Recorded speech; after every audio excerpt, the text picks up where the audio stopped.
बिस्मिल्लाहिर्रहमानिर्रहीम। अस्सलाम वालेकुम।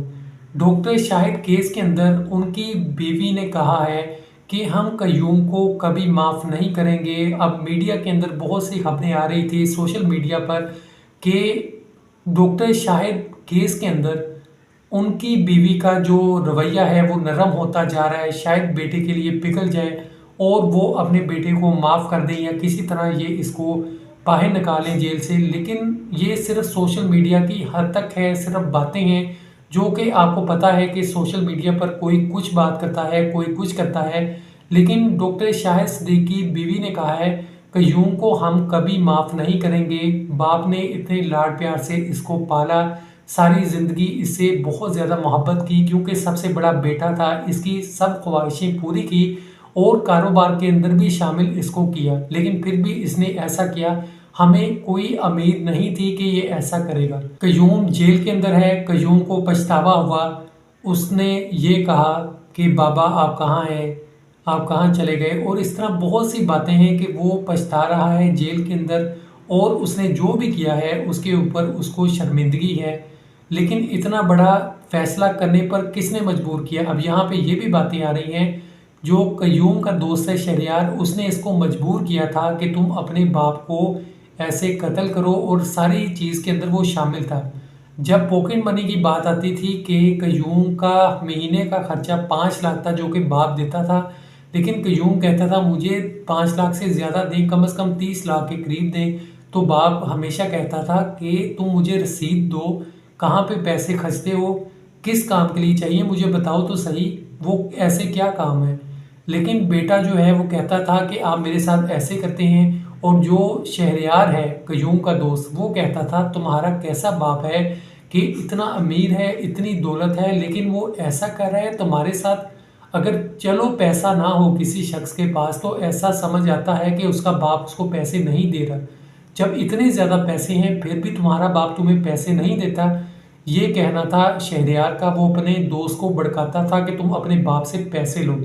इसके अलावा आपको बताया था, इनके बारे में तफ्तीश हुई तो मज़ीद पता चला था कि ये पार्टियां करते हैं, नशा करते हैं, और एक इनका ऐसा ग्रुप है जहां पे ये सब मिलके ऐसी पार्टियां अरेंज करते हैं और आइस का नशा करते हैं। कयूम के घर वाले भी अभी तक कयूम से नहीं मिले और वो इतने गुस्से के अंदर हैं, वो अभी नहीं मिलना चाहते। बहुत सी खबरें ये आ रही थी कि हमें बताएं कयूम कहाँ पे है, कयूम के घर वाले उससे मिल रहे हैं या क्या उनकी आपस में बातचीत हो रही है। आपको बता दें ये केस के अंदर सबसे जो छोटा बेटा है उसने रिपोर्ट दर्ज करवाई थी, उसकी तरफ से ये रिपोर्ट है, एफआईआर है कि मेरे बाप पे ऐसे ऐसे ये हमला हुआ था। सारा वाक़या आपको बताया था कि कैसे शूटर्स ने कत्ल किया, और उसके बाद छोटा बेटा भी साथ ही था। उसने एफआईआर के अंदर सारी डिटेल बताई है। ये भी खबरें थी कि वो शायद एफआईआर वापस ले ले, कोई सुलह सफाई हो जाए, आपस में कोई सेटिंग हो जाए, उनके दिल पिघल जाए। ऐसी बातें सिर्फ सोशल मीडिया की हद तक हैं, तफसील के अंदर कोई ऐसी बातें नहीं आई। यहाँ कोई किसी ने कोई भी अभी ऐसी बात उनके घर वालों की तरफ से या पुलिस की जानिब से नहीं बातें हैं, ये सिर्फ सोशल मीडिया पर ही बातें फैल रही हैं।